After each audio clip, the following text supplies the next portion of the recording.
एकदम कॉन्सेप्ट की deep clarity होनी चाहिए।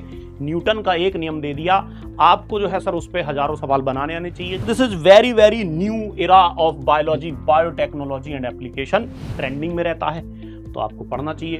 ओके, क्विक रिकैप अगर किया जाए तो बेटा देखो ये थोड़े हाई वेटेज वाले हैं, इवोल्यूशन क्लासिफिकेशन ये थोड़े मॉडरेट वेटेज वाले सवाल हैं। Hello hello hello hello hello दोस्तों, क्या हाल चाल, कैसे हैं आप सब लोग? I hope, I wish and I am sure कि आप सब शारीरिक और मानसिक रूप से पूरी तरह स्वस्थ होंगे।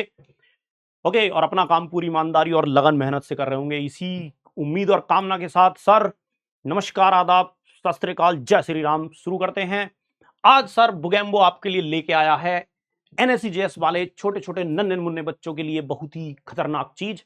मैं सर अगले 5 मिनट में आपको बताने वाला हूं कि एनएससीजेएस के लिए बायोलॉजी पढ़ने की क्या स्ट्रेटजी होनी चाहिए, स्मार्ट स्ट्रेटजी होनी चाहिए, ताकि आप जो है बचे हुए कम से कम समय में ज्यादा से ज्यादा बेनिफिट उठा सकें।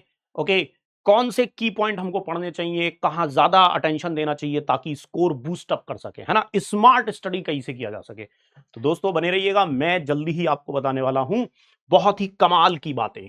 ओके दोस्त, तो crack NSCJS with smart strategy by बुगेम्बो सर। तो चलिए सर शुरू करते हैं।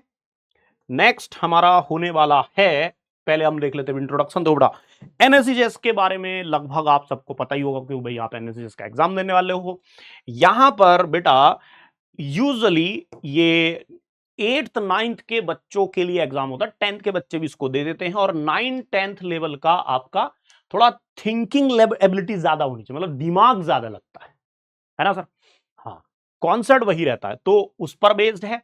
ओके, ये रट्टू चीजें यहां पर नहीं पूछी जाती है, एप्लीकेशन प्लस क्लैरिटी होनी चाहिए, एकदम कॉन्सेप्ट की डीप क्लैरिटी होनी चाहिए। न्यूटन का एक नियम दे दिया, आपको जो है सर उस पर हजारों सवाल बनाने आने चाहिए, जैसे कि फिजिक्स में करते हैं आप लोग। ऐसे ही यहां हमारा तुमको मियोसिस का एक बेसिक कॉन्सेप्ट आता है ना भाई, कि सर मियोसिस में हैप्लॉइड सेल प्रोड्यूस होती है, डिप्लॉइड से हैप्लॉइड सेल बन जाती है, क्रोमोसोम नंबर यहां आधे हो जाते हैं, यहां पर सेम रह जाते हैं। इस पर बेस्ड न्यूमेरिकल तुमको आने चाहिए। ओके, मेमोराइजेशन से ज्यादा अंडरस्टैंडिंग इसका की होता है, जैसा कि आप जानते हैं।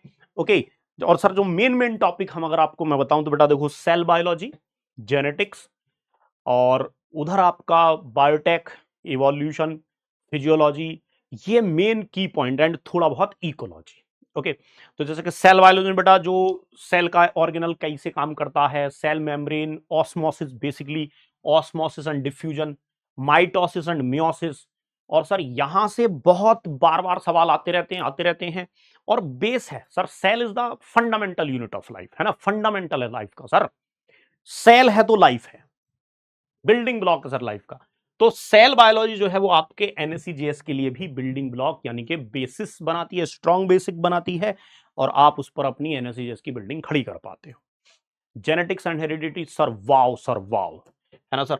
बच्चे usually love this chapter, and sir यहां से सवाल भी बहुत खतरनाक बन जाते हैं। ओके, इसमें आप मेंडल भाई साहब को पढ़ते हैं, डीएनए आरएनए को पढ़ते हैं, जेनेटिक कोड को पढ़ते हैं, लिंकेज रिकॉम्बिनेशन के बारे में जानने चाहते हैं, है ना, और वहां से सर बार बार सवाल आते हैं। तो दोस्तों ये वो पॉइंट है जो मैंने आपको डिस्कस किया कि सर जैसे कि लिंक, सेक्स लिंक इनहेरिटेंस हो गया, डीएनए का स्ट्रक्चर हो गया, आरएनए का स्ट्रक्चर हो गया, न्यूमेरिकल सर भर भर के बनते हैं हमसे। तो ये आपको बहुत ही ध्यान से अपना पढ़ लेना है। बायोटेक्नोलॉजी एंड इवोल्यूशन हो गया, right. Plant physiology is also favourite रहता बच्चों का, है ना सर। और बच्चे यहां से प्लांट फिजियोलॉजी में स्पेशली अगर मैं बात करूं तो फोटोसिंथेसिस, रेस्पिरेशन, दे लव। ट्रांसपोर्ट आपको थोड़ा पढ़ लेना है क्योंकि ट्रांसपोर्ट में सर जाइलम फ्लोएम में आपको जो है यहां पर मैं अगर आपको बता दूं बड़ा आसान तरीके से, बहुत क्लियर शब्दों में, कि सर वाटर पोटेंशियल कॉन्सेप्ट, जो साई डब्ल्यू वाला कॉन्सेप्ट होता है, water potential concept, that is a very very nice concept. Okay, that is a very very nice concept. Plant hormones, plant growth and development वाली बात, ठीक है ना, ये सब बहुत ही क्लियर यहां से बार बार क्वेश्चंस बनते रहते हैं। Ecology and environment, very very important sir. Ecosystem, food chain, उसने उसको खा लिया, फिर उसमें कितनी एनर्जी जाएगी, तो फिर उसके नेक्स्ट लेवल में कितनी जाएगी, इकोलॉजिकल एफिशिएंसी कितने परसेंट निकल के आएगी, ट्रॉफिक लेवल एफिशिएंसी कितने परसेंट निकल के आएगी, ओके सर, प्रोडक्शन एफिशिएंसी कितनी निकल के आएगी, तो ये सारी बातें यहां से बन बन के आती हैं। थोड़ा बहुत कभी कभी करंट अफेयर का पूछ लेते हैं, हालांकि जैसे ग्लोबल वार्मिंग से रिलेटेड, तो ये वो चीजें हैं जो आपको ध्यान में रखनी हैं। ओके दोस्तों, डायवर्सिटी ये थोड़ा सा लिटिल बिट मेमोराइजिंग पार्ट होता है इसमें। ओके, तो इसको सर क्वेश्चन आ जाते हैं, तो 5 किंगडम के बारे में इसमें पढ़ते हैं, फाइलम के बारे में हम पढ़ते हैं। ओके दोस्त, इसी तरीके से बेटा इवोल्यूशन एंड एडेप्टेशन बहुत इंपॉर्टेंट इंटरेस्टिंग कहानी की तरह होता है, लाइक स्टोरी, स्टोरी लाइक आपका रहने वाला है ना। इसको आप क्वेश्चन प्रैक्टिस करके पीवाईक्यू करके बहुत ही शानदार तरीके से इसकी तैयारी आप कर सकते हैं। यहां से काफी रीजनिंग बेस्ड क्वेश्चन भी आपके बन जाते हैं। फॉसिल्स के बारे में पढ़ना किसे अच्छा नहीं मिल लगता है, डार्विन भाई साहब जिन्होंने मेंडल के भी तोते उड़ा दिए थे, वो भी यहां आपको देखने को मिल जाते हैं। And sir this is very very new era of biology, biotechnology and application.